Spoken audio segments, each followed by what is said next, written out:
দিনাজপুরের হাজী জামাতুল্লাহ ওয়াকফ স্টেটের বৈধ ওয়ারিশ ও স্বার্থ সংশ্লিষ্ট ব্যক্তিবর্গ অনিয়ম, অস্বচ্ছতা ও বৈধ হকদারের বঞ্চনার অভিযোগ তুলে সংবাদ সম্মেলন করেছেন। তারা অভিযোগ করেন, দীর্ঘদিন ধরে ওয়াকফ স্টেটটি যথাযথ নিয়ম নীতি অনুসরণ না করে পরিচালিত হচ্ছে এবং আয় ব্যয়ের কোনো স্বচ্ছ হিসাব প্রকাশ করা হচ্ছে না। সংবাদ সম্মেলনে লিখিত বক্তব্যে জানানো হয়, সর্বশেষ দায়িত্বপ্রাপ্ত ব্যক্তি মরহুম এম ওয়াজেদ আলী অসুস্থ থাকাকালীন সময় থেকে এবং তার মৃত্যুর পর তার ছেলে মেহরাব আলী চৌধুরী ওয়াকফ প্রশাসকের অনুমোদন ছাড়াই এস্টেট পরিচালনা করে আসছেন।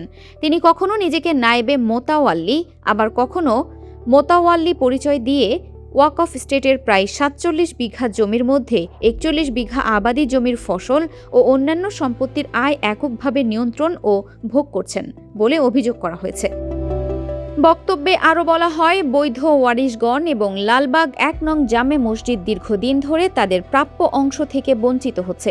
ওয়াকফ দলিলের শর্ত অনুযায়ী প্রতি বছর লালবাগ ১ নং জামে মসজিদ কমিটির কাছে আয় ব্যয়ের হিসাব প্রদানের বাধ্যবাধকতা থাকলেও বহু বছর ধরে কোনো হিসাব দেওয়া হয়নি বলে সংবাদ সম্মেলনে দাবি করা হয়।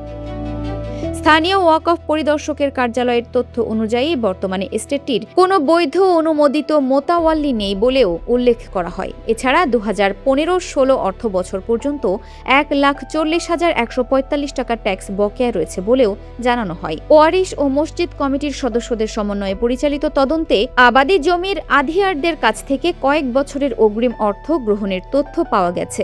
তবে ওই অর্থের কোনো স্বচ্ছ হিসাব বা বৈধ ওয়ারিশদের মধ্যে বন্টনের তথ্য মেলেনি। সংবাদ সম্মেলনে বক্তারা বলেন, এটি কোনো ব্যক্তিগত প্রতিহিংসার আন্দোলন নয়। তারা চান ওয়াকফ সম্পত্তি আইন, শরীয়ত ও দলিলের শর্ত অনুযায়ী পরিচালিত হোক।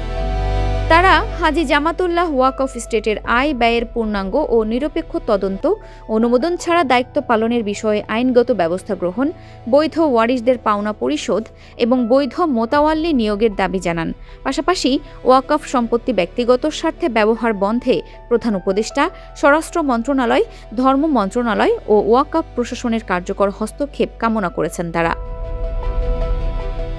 Dinajpur TV multimedia desk.